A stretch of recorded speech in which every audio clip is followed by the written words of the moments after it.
아브라함의 조카 롯은 아브라함의 조카 롯에게 네가 좌하면 나는 우하겠고 네가 우하면 나는 좌하겠다고 했을 때에 아브라함의 조카 롯은 당시에 가장 살기 좋고 근사한 땅, 아주 먹는 것도 많고 놀기 좋은 거, 그리고 모든 게 다 풍족한 것, 소돔과 고모라 땅을 아브라함의 조카 롯은 선택을 했고, 아브라함은 그 반대편 상수리 나무의 상수리 나무라는 그런 황무지 지역으로 이사해서 아브라함은 거기서 살고 있었습니다. 그런데 조카 롯이 살고 있던 이 소돔과 고모라 땅이 당시 저쪽 북쪽 연합군 엘렘이라는 나라인데요. 지금의 바벨론 지역입니다. 북쪽 연합군 그돌라오메리아는 왕과 그 몇몇 부족이 연합하여 소돔과 고모라 땅을 침략해서 소돔과 고모라 땅을 사실상 멸망시키고 그 땅에 살고 있던 모든 사람들을 포로로 붙여가봤으며 그 풍족했던 소돔과 고모라 땅의 많은 재물들을 다 빼앗아 갔다고 성경은 다 우리에게 소개하고 있습니다. 자, 이 모든 것들을 다 빼앗아 갔어요. 그런데 아브라함이 뒤늦게 그 소식을 들었습니다. 내 조카 롯이 속해 있던 소돔과 고모라 땅. 아브라함은 조카 롯이 자기를 배신했지만 그는 나의 고륙이라고 했거든요. 자기 조카예요. 아브라함의 조카 롯을 구하기 위하여 소돔과 고모라를 침공하고 전쟁에 승리하며 자기 승리를 만끽하며 룰루랄라 돌아가고 있던 그 그돌라오멜 왕과 그 연합군들을 아브라함이 급습합니다. 아브라함이 무슨 힘이 있다고요? 아브라함은요, 하나님의 제법 많은 축복을 주셔서 그에게 함께 일하던 집의 일꾼들, 머슴들이 318명이나 있었어요. 이게 훈련된 군사는 아닙니다. 근데 집에 있던 머슴들을 다 모아서 그들에게 갖고 있는 거 뭐예요? 도끼, 낫, 호미 이런 거 다 가져와서 적들을 침공해가지고 기습적 공격으로 인하여 당시 이 그돌라오멜 연합군, 오늘날 역사학자들이 성경은 나와 있지 않지만 약 15,000명에서 2만 명, 지금부터 수천 년 전에 한 2만 명 정도면 대단한 군사입니다. 그 15,000에서 2만 명 되는 군사가 전쟁에 승리해서 포로를 끌고 돌아가는 그들을 급습해서 아브라함의 318명의 군대가 놀라운 승리와 대승을 거둡니다. 아멘. 그런데요, 아브라함이 전쟁에 승리를 해서 포로를 데리고 돌아올 때에 이때 아브라함을 사람들이 환영할 거 아닙니까? 이 패망한 소돔과 고모라를 다시 살렸으니 아브라함을 환영할 거 아니겠어요? 사람들이 와서 박수 치면서 개선장군 같이 아브라함을 환영하고 있는 이때에 두 명의 왕이 아브라함 앞에 나타나서 아브라함을 환영합니다. 물론 많은 사람이 있었겠지만 그 중에 대표적으로 두 명의 왕이 아브라함 앞에 와서 아브라함의 개선을 축하하고 아브라함에게 여러 가지 많은 제안들과 격려를 합니다. 이 두 왕이 누구냐? 한 명은요, 소돔 왕, 즉 지금 멸망했던 나라 왕 소돔 왕이었고요. 또 한 명은 멜기세덱이라고 하는 왕이었습니다. 이 소돔 왕은 이해가 되는데 멜기세덱 왕은 굉장히 신비의 인물이에요. 자, 소돔 왕이 먼저 아브라함에게 먼저 접근을 했지만 이 멜기세덱이 먼저 아브라함에게 먼저 하나님의 어떤 액션을 취했고 그 다음에 소돔과 고모라를 소돔 왕을 만났거든요. 자, 먼저 아브라함을 만난, 전쟁에서 승리하며 돌아왔던 아브라함을 만난 이 두 왕들이 어떤 사람들인가를 함께 은혜를 나누면 그 안에 깊이 숨어져 있는 영적 기밀들이 있습니다. 우리가 지금 몇 주 동안 아브라함의 삶에 대해서 그 이삭의 사건 이후에 하나씩 뒤로 오히려 앞으로 가지 않고 뒤로 넘어가면서 말씀을 나누지 않습니까? 오늘 소돔과 고모라의 싸움 속에서 승리했던 아브라함. 근데 이 승리했던 아브라함에게 등장했던 이 두 명의 왕이 어떤 영적 의미를 가지고 있는가? 저와 여러분이 함께 은혜를 나누도록 하겠습니다. 자, 먼저 멜기세덱이라는 왕이 아브라함을 만났어요. 멜기세덱. 성경에 보니까 이 멜기세덱이라는 사람이 누구냐고 하면 18절에 보게 되면요, 멜기세덱을 어떻게 소개하냐면 18절 보세요. 살렘 왕 멜기세덱이 어디 왕이라고요? 살렘 왕 멜기세덱이 다음에 뭐를 가지고 왔어요? 떡과 포도주를 가지고 나왔으니 그는 지극히 높으신 하나님의 제사장이었더라. 이렇게 나오고요. 17절에 보게 되면 이 멜기세덱이 어디에서 17절 후반부에 보세요. 돌아올 때 소돔왕이 사회의 골짜기 곧 왕복에 나와 그를 영접했다. 이 말씀이 나옵니다. 여러분 잘 보시죠. 자, 그러면 멜기세덱이라는 사람이 어디 왕이라고요? 네, 살렘. 살렘은 어디죠? 예루살렘을 말해요. 예루살렘. 시온성을 말합니다. 시온성. 근데 아브라함 당시에 시온성이 예루살렘이 있었어요? 없었어요? 쉬워요? 없다고 그래요. 없어요. 근데 이 성경을 썼던 성경 기자 모세 시대에도 광야를 헤매고 있었기 때문에 예루살렘이 어딘지도 몰랐어요. 근데 이미 예루살렘의 왕이라고 말해요. 시온성의 왕. 예루살렘 왕이요. 누구예요? 예, 좀 이따 답변하세요. 속으로 생각하세요. 이 멜기세덱을 소개하면서 살렘의 왕이라고 소개합니다. 또 그가 나타났던 장소가 어디냐? 왕곡이에요. 그와 소돔왕이 같이 왕곡, 킹스밸리, 왕곡이라는 곳에서 아브라함의 전쟁의 승리에 돌아오는 아브라함을 환영했는데 이 왕곡은 어디냐? 킹스밸리가 어디냐? 오늘날 밝혀졌습니다. 깜짝 놀랄 거예요. 이 킹스밸리가 어디냐면 옛날 그 다윗이 아들 압살롬의 공격을 피해 도망갈 때 신발도 못 신고 머리를 풀어헤치고 도망갈 때 어느 골짜기를 건넜다고 성경에 나오죠? 예, 기드론 골짜기를 건넜다고 해요. 기드론 골짜기. 그게 다윗 시대예요. 근데 신약에 와서는 이 기드론 골짜기가 겟세만의 동산이에요.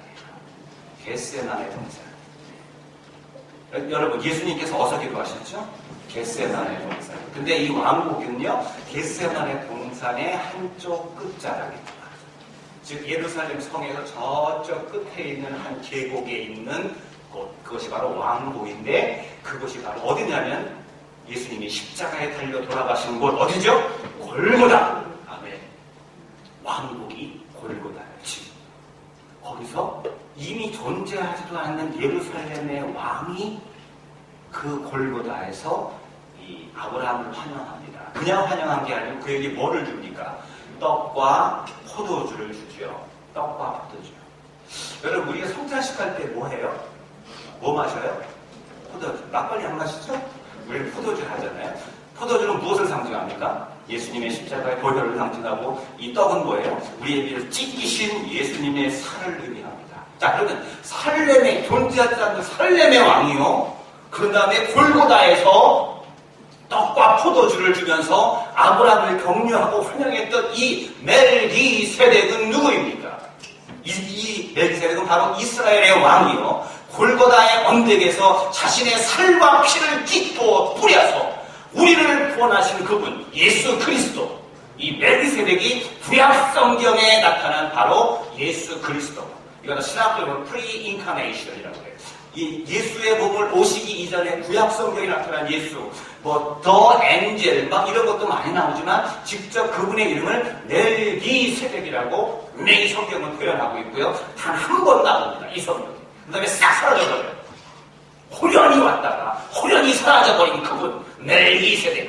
근데 사람들이 굉장히 궁금해했던 이 신비의 인물에 대해서 이 히브리서 기자가 이거를 아무리 너희들에게 설명해도 아무래도 몰라. 얘들은 이게 영적인 의미가 있기 때문에 몰라. 그러면서 모른다고 하면서 부연 설명을 합니다. 그게 바로 히브리서 7장 1절에 보게 되면 그가 뭐라고 말하냐면요. 자, 히브리서 7장 1절에서 3절에 보게 되면 이 멜기세덱은 뭐라고 했어요? 살렘의 왕이요. 지극히 높으신 하나님의 제사장이라.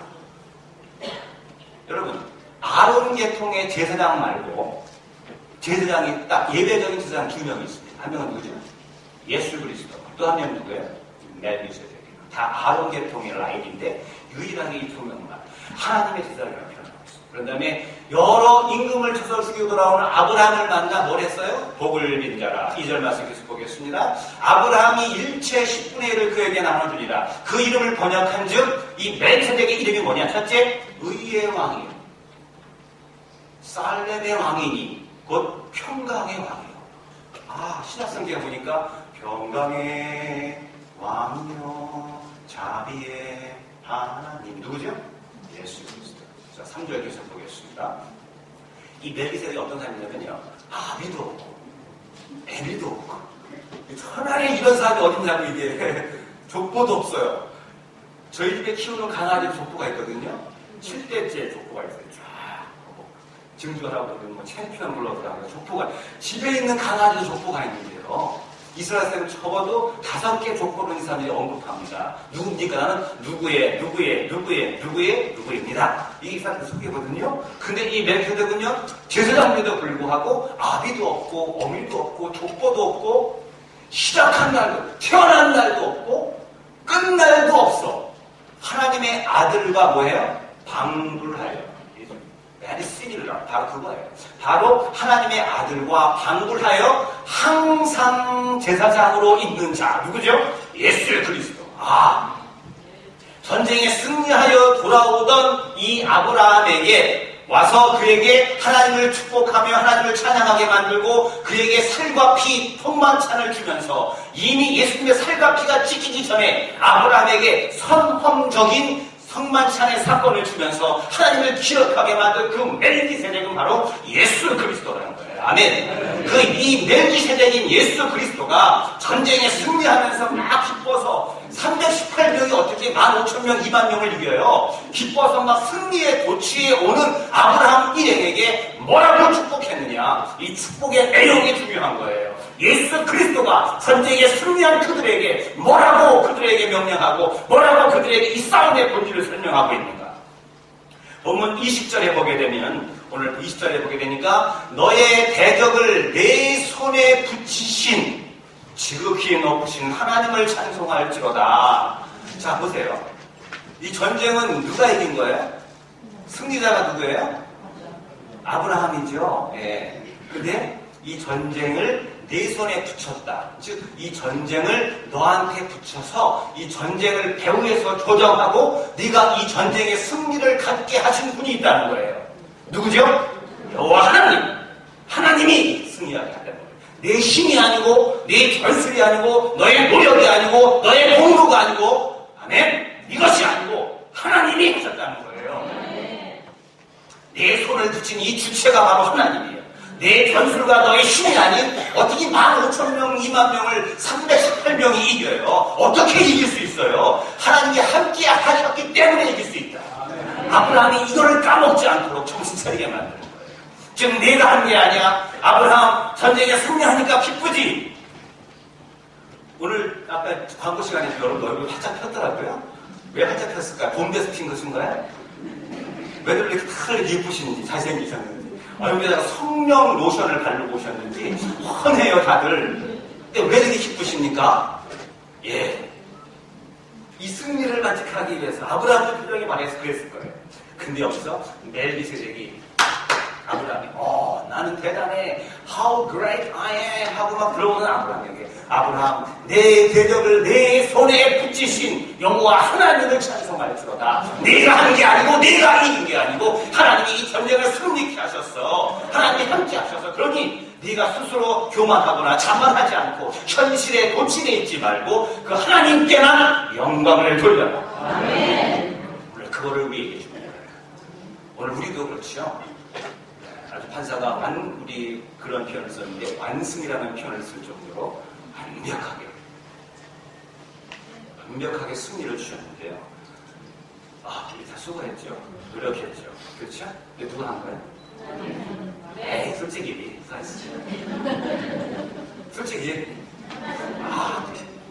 하나님이 오늘 이 아침 그 고백을 우리에게 받고 싶은 거예요.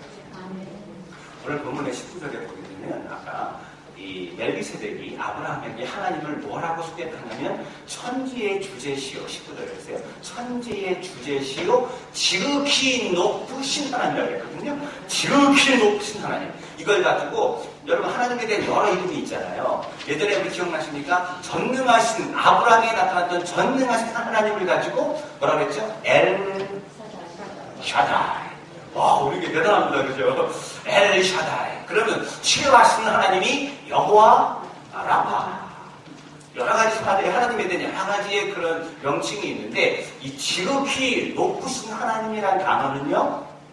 하나님의 명칭 중에서 이 성경에 쓰여있는 히브리 말로는 엘 엘리온. 한번 해볼까요? 시작. 엘 엘리온이라는 단어인데 성경에 70번이 나와요. 지극히 높으신. 그러니까 지극히 높다는 거 보니까 저 하늘 꼭대기에 계신 하나님 맞습니까? 아니에요. 이 말씀을 다른 성경에 70번이 나오지만 그거 다 소개할 수 없고 한 군데만 소개하면 이 지극히 높다는 표현이 어떤 표현인지 저의 눈에 확실히 와 닿을 수 있을 것 같습니다. 여러분, 다니엘의 세 친구가 풀무불에 집어 던져 넣어졌죠.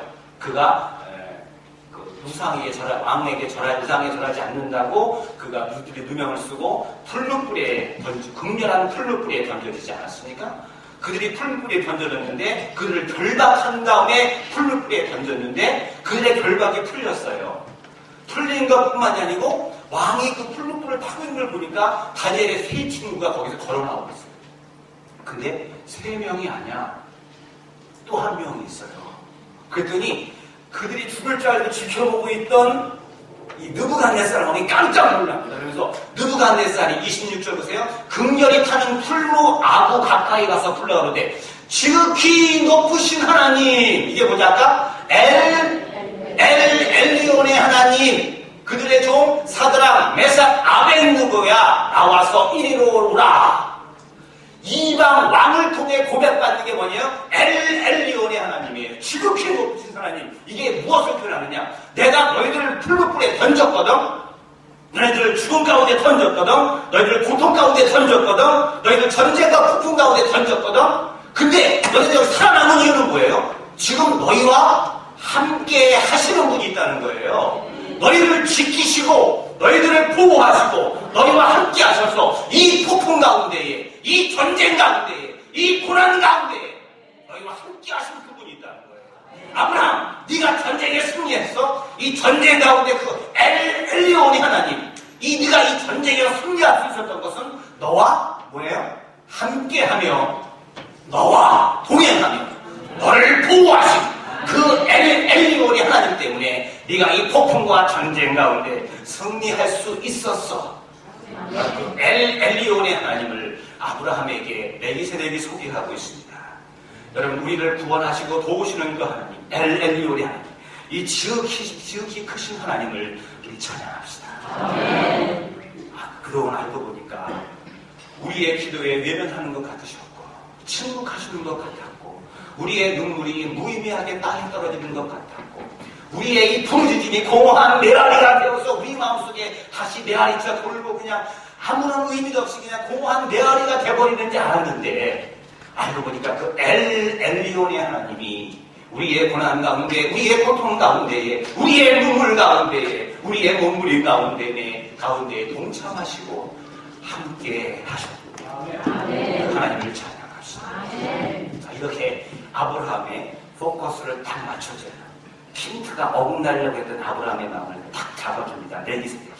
그리고 자기의 살과 피, 승만찬을 다 줘요. 이제 아브라함이 영적인 믿어서 받고 큰일 날 뻔했네. 다 했으면 영광을 누가 가로챌 뻔했네. 내가 가로챌 뻔했네. 이 영광은 오직 하나님께만 합니다. 그걸 딱 정신 차리니까 그런 다음에 사탄이 와요. 그런 다음에 누가 오느냐? 소돔 왕이 와요. 소돔 왕. 참고로 여러분, 이 그돌라오멜 연합군을 물리쳤다고 했잖아요. 이스라엘 백성들이. 제가 그래서 성경은요, 메시지 중에 그 말씀, 그 이름과 뭐 뜻이 있다고 했어요. 그돌라오멜이라는 이름의 뜻, 즉 아브라함과 318명이 물리치고 왔던 그 그돌라오멜이라는 그 사람의 이름이 뭐냐? The Son of Goddess, 그래? 여신의 아들, 여신의 아들이라는 뜻이거든요. Goddess, 말 여신의 아들. 근데 이 여신은 무엇을 상징하느냐? 여러분 이해하고 옛날 어르신들은 어느 며느리가 제일 좋을까요?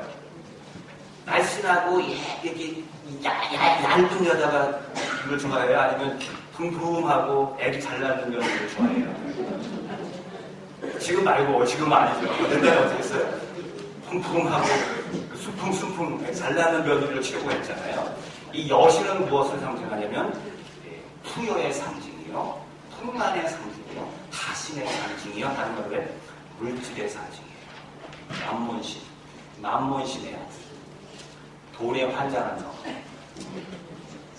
돈에 빠진 너, 여신에게 빠져서 그 풍요의 신, 다산의 신, 물질의 신에 빠져가지고 정신 못 차리는 너, 그게 바로 그돌라오멜이에요. 아브라함과 318명이 그돌라오멜을 박살내고 근데 오늘에 이제 소돔 땅에 이제 소돔 왕이 나와서 자기를 다 빼앗긴 거잖아요. 그죠? 자기는 이미 도망간 왕이란 말이에요. 전쟁에 패하고 목숨만 건지로 도망갔던 왕인데 이제 아브라함이 승리해 오니까 멜기세덱보다 조금 늦었어요. 큰일 날 뻔했어. 멜기세덱 먼저 왔으면 아브라함이 넘어질 뻔했어요. 멜기세덱이 먼저 축복을 딱 하고 그 다음에 소돔 왕이 아브라함한테 짱 하고 나타나가지고 하는 말이 아브라함이 뭐라고 들이미는지 아십니까? 본문 21절을 보세요. 21절 말씀. 뭐라고 들이미냐면은 자 보세요. 함께 읽겠습니다. 시작.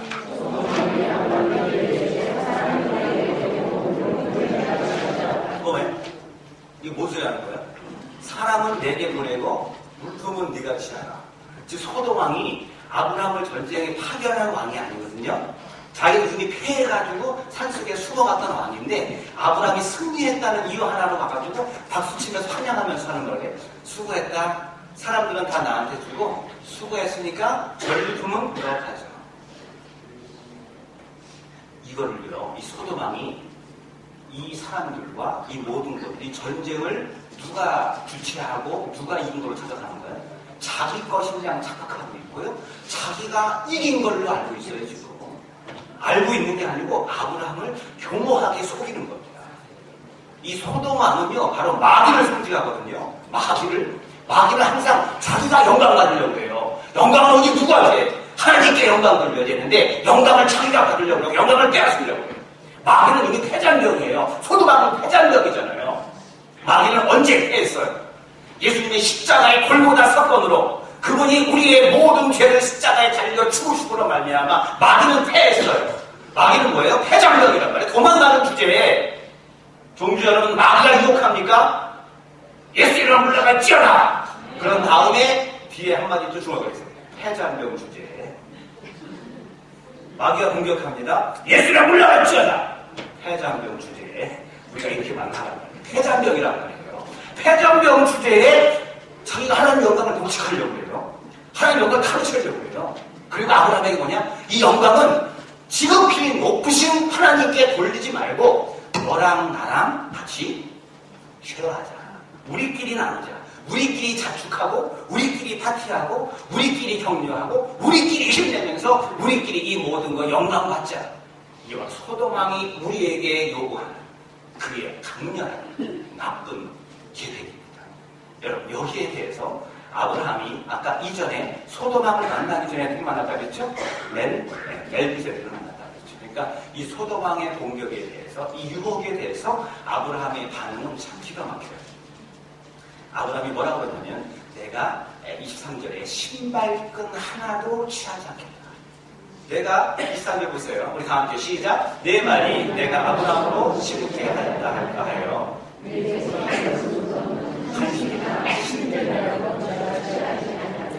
이 말이 지금 뭐는 뭐냐면 네 신발끈도 내가 안 갖는다. 신발만 안 갖는 게 아니고 네 신발 묶는 신발끈도 내가 갖지 않겠다고 얘기하는 거예요. 즉 아브라함은요 정확한 이 싸움의 주체와 싸움의 본질을 알았어요. 싸움의 주체가 누구였죠? 승리케 하신 분이 누구죠? 하나님이. 소돔왕 너 아니야. 까불지 마. 너 아니야. 하나님이 전쟁에 승리하셔서 그분만 영광 받아야 돼. 또한 이 싸움의 본질, 이 전쟁의 본질이 무엇이냐? 전쟁을 자꾸 희석시키고 있어요. 소돔왕은.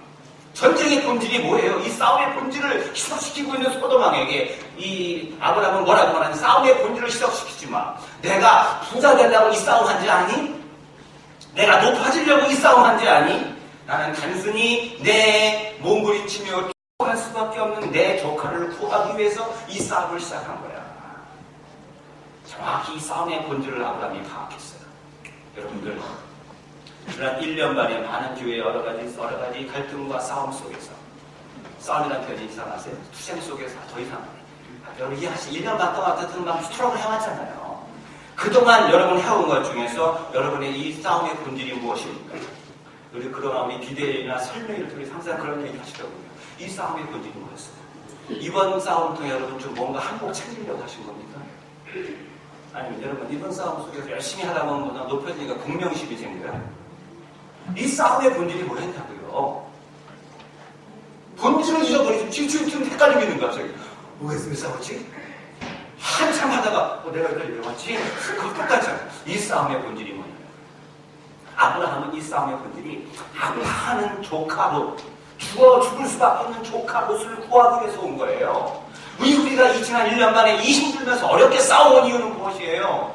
하나님의 교회가 아파하고 있고 하나님의 교회가 죽어가고 있고 하나님의 교회가 이상한 악한 세력으로 말미암아 하나님의 교회가 완전히 박살내버릴 것 같은 이런 추악한 상황 속에서 오직 한 가지 마음, 하나님의 교회가 정상화되고 하나님의 교회가 좀 아름다운 교회로 서고 교회가 부정부패가 없이 하나님이 기뻐하는 교회로 딱 서가며 여러 가지 잘못된 여러 가지 문제들을 바로잡고 하나님이 원하시는 건강한 교회로 서가기 위한 것이 우리의 포커스 아니었는지요? 지금은 약간 본질이 바뀌었나요? 이 승리 속에서 우리의 본질을 다시 회복해야 됩니다. 그리고 아브라함은 이 소돔 왕한테 그한테 아무것도 받지 않는다고 얘기하면서 오직 하나님께만 영광 돌린다고 합니다. 여러분, 큰 아브라함이 이거 큰일 난 거거든요. 정말 큰일 난 거예요. 우리 교회에 참 정말 극적인 큰일을 한 거예요. 수고하셨어요. 근데요, 누가 여기 1등 목신이죠? 빨리 말하세요. 누가 1등 목신이요? 여기 있는 정목사 아니에요? 아니에요? 그러면 우리 장로님들 아니에요? 솔직히 아니에요? 그럼 우리 비대위원일까요? 왜 대답을 안 해요? 제가 원하는 답과 여러분이 하실 답이 틀린가 봐. 그 대답을 안 해요. 여러분, 여기 이 놀라운 싸움의 승리의 1등 공신은 누구예요? 전목사입니까? 장로님들이십니까? 비대위입니까? 아니에요. 나라가 건국할 때 제일 먼저 생기는 가장 큰 문제가 뭐냐? 논공행상 때문에 그 나라가 망해요. 여기서 오직 누가 했다? 우리 다 감춥시다. 다 믿어봅시다. 저도 23이니까 보여요?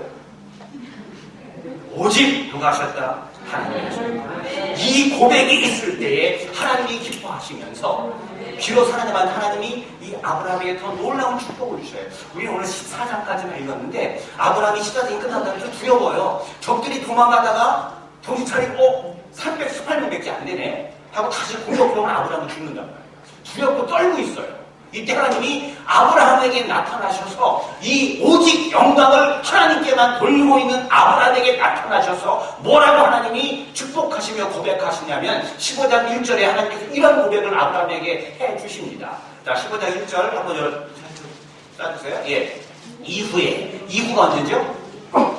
예. 소돔과 고모라 여기서 그들라오면 전쟁에 승리한 후에 여호와의 하나님께만 영광 돌린 이후에 여호와의 말씀이 이상 중에 환상 중에 아브라함에게 임하여 가는데 아브라함아 두려워 말라. 지금 조금 두려워 덕분에 또 쳐들어오면 어떡합니까?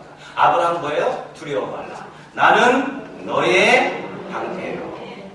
여러분 신기한 게 이거는요 우리말로 그냥 방패라는 거예요. 여기서는 forever가 있어요. 영원한. 나는 원래 원문적으로는 나는 너의 영원한 방패요. 나는 너의 지극히 큰 영원한 상급이래요. 하나님이 우리를 지금 일시적으로 지켜주는 것이 아니고 하나님께만 영광 돌리는 우리에게 이 회중에게 하나님이 나는 너희들의 영원한 방패가 되어서 너희를 끝까지 지켜준다. 또한 너희들에게 내가 영원한 상급이 되어서 우리에게 무슨 수고했다고 100불, 200불, 1000불 주는 게 아니고 하나님이 우리의 상급이에요. 하나님 자신을 우리에게 페이해 주신다는 거예요. 이 얼마나 놀라운 하나님의 축복입니까? 저는요 본문을 준비하다가 이상하게 저는 이렇게 냄새를 잘 맡아요. 무슨 영적인 냄새. 318명과 아브라함의 군대가 들어갔잖아요. 318명이라는 것은 우리가 대충 알잖아요. 아브라함과 318명이 그들라오면이라는 그룹이 있어요. 근데 어저께 설교를 했더니 막 냄새가 나. 318명이 냄새가 나. 무슨 냄새가 있는 것 같아. 그냥이 아닌 것 같아. 그 냄새라면 그 냄새의 원인을 찾아봐야죠. 발꼬락인데 냄새인지 방구 냄새인지. 근데 318명이 뭘까? 한번 해도 성경이 안 나와. 근데 신기하게요. 이 히브리 말이나 헬라어, 그리스 말은 알파벳마다 숫자가 있습니다. 영어도 보면은 이렇게 전화한테 다이얼할 때 1번이 ABC, 2번이 D, E, F 이런 것처럼 이 히브리 사람들은 모든 알파벳마다 다 숫자가 있어요. 그리고 헬라어도 모든 알파벳마다 숫자가 있어요. 그래서 666 그런 거 아시죠? 그거를 숫자를 대입해 보니까 그게 나오고 막 그러는 거예요. 그 숫자가 나오면 거기에 맞춰서 문자를 대입해 봐야 돼요. 318, 318을 문자로 대입해 봤더니 히브리 말로는요, 이게 에벤에셀이에요. 이게 여러분 적으시는 건 좋은데 이게 정창훈 수석에 있는 저작권이 있으니까 한글로 쓰실 때는 꼭 그 저작권자하고 협의를 보시고 쓰셔야지. 한글로 쓰시는 건 이거 제가 이거 큰일 납니다. 히브리 말로 에벤에셀. 아 정말이라니까요. 에벤에셀이에요. 뭐라 그러는 거예요? 에벤에셀. 뭐예요? 근데요, 제가 얼마나 집요합니까? 이걸 또 318, 이게 원래 구약 성경은 히브리 말로 쓰여야 됐지만, 신약 성경은 헬라어로도 쓰여야 됐을 거 아니에요? 헬라어로 이 318을 해보니까, IXS. Jesus Christ, my Savior. IHS예요. IH와 IX 똑같아요. IHS. 이런데 보면 십자가에 보면 이렇게 십자가 이렇게 되는 그 가운데에 보면 IHS 써 있는 데가 많아요. 우리는 안 써 있는 십자가 가운데 보면 약간 캐톨릭이나 그런 교회들 보면 그게 뭐죠? 예수님이 우리의 구원자. 318명은 내가 그냥 내 군대 데리고 내 종들 데리고 가는 줄 알았더니 여기 뭐냐? 하나님이 나와 함께 하셨고 그 하나님은 누구냐? 예수 그리스도라는 거예요. 아멘. 그 예수가 알고 봤더니 우리와 함께 하셨고 우리를 지키셨고 우리를 도우셨고 여기까지 인도하신 그 주님이십니다. 아멘. 여러분 이 아브라함의 승리 이후가 더 중요합니다. 우리에게도 마찬가지예요. 아브라함의 이 전쟁 승리 이후가 더 중요했던 것처럼 우리도 이후가 더 중요합니다. 우리가 가야 할 길 끝났어요? 끝났어요? 아직 멀었어요. 고지가 저기거든요. 아직 여기서 말씀 계속 걸어야 돼요. 순간의 승리로 도취돼서 주저앉지 마십시오. 지금 우리 앞에 소돔왕과 멜기세덱 왕이 같이 와 있습니다. 우리는 누구를 먼저 만나야 되겠습니까? 우리를 위해 피 흘리신 그 멜기세덱 예수 그리스도의 살과 피를 기억합시다. 그 피를 따라갑시다. 그 피를 따라갑시다. 갑자기 사겨오르네. 이거만 하고 가실게요. 저희 아버님이요 1921년생이셔요. 아마 제일 많으실 거예요. 돌아가셨어요. 근데 우리 아버님이요 6.25 때 우리 아버지 그때 공무원 하셨댔는데 그때 막 공무원들 다 빨개지게 틀어주셨잖아요. 아버님이 일단 도망가다가 하도 먹을 게 없으니까 3, 4일 있다가 집에 오셔서 이제 어머니가 하고 그 할머니 차려주신 밥을 먹고 이렇게 이제 주무시는 거예요. 너무 힘들어요. 밥 먹고. 그게 갑자기 깜깜한 밤에 빨갱이, 인민군 말고 빨갱이가 더 무서웠어요. 동네 빨갱이. 갑자기 두창을 들고 막 집에 들어오더래요. 우리 아버지 고백이요. 그러더니 말에 잠깐 눈을 붙이고 있던 아버지를 다짜고짜 이거 정두누가 아니야? 그러니 그냥 그대로 물론 소식이 들었겠죠. 바로 주창으로 아버지를 내려 찍더래요. 아버지 배를 향해서. 아버지가 성격에 싹 피했대 순간적으로. 그랬더니 이 주창이 배를 뚫리고 이 갈비뼈를 뚫고 지나갔어요. 우리 아버지가 굉장히 그 흉터가 있더라고요. 그때 인민군 주창이 갈비뼈 하나를 뚫고 지나가요. 와, 근데 아버지가요 그 순간에 내가 어디서 죽었어. 우리 아버지가 5대 동작을 했어요. 여기서 내가 죽었어. 해가지고 죽창을 낀 채로 아니 안 거예요. 이걸 낀 채로 우리 아버지 바로 집에 그 마루 뒤에 보면 문이 있잖아요. 그럼 확 튀어요. 근데 집에 쌀이문 같은 게 있는데 남자 어른 키에 한 2배 되는 큰 이렇게 쌀이문 같은 울타리가 있다는 거죠. 그 울타리를 아버지가 죽창을 낀 채 뛰어넘어갔어요. 믿거나 말거나. 근데 이건 여러분, 이게 바로 이게 인간들의 레이턴트 파워라는 거예요. 뭐라고 그래요? 초능력 잠재 능력이 있어요. 어느 순간에, 어느 엄마가 아이가 차가 깔릴 때 엄마가 차를 들어 올린 차를 막는 것처럼 순간적인 이 죽음의 앞에서 평소에는 쳐다볼 수 없던 그 담을 뛰어넘은 거예요. 죽창을 낀 채. 장대 높이 뒤에 했나봐. 그거 잡아서 장대를 끼고서 넘어가시고. 근데 아버지가 도망가다가 이 장대가 너무 길어가지고 뽑았대요. 그랬더니 피가 막 넘치는데 이걸 잡고서 뛰신 거예요. 계속 밤새. 밤새 뛰다가 이제 아침이 되고 힘도 없고 피도 많이 흘려가지고 아버지가 그냥 산 중턱에 쓰러져가지고 그 묘지 근처에다 팍 쓰러져가지고 막 이게 막 정신이 가물가물할 때였대요. 근데 저쪽에 인기척이 들리답니다. 그 아침에. 아버지 더 이상 도망갈 힘도 없고 능력도 없고 에휴 그래 수리하면 죽여라 이 빨갱이들아. 그래서 아버지 그냥 여기 밑에 상처를 잡고 있는데 누가 왔냐면 우리 할머니가 오신 거야. 우리 아버지가 충청도 분이거든요. 음니 왜 왔슈?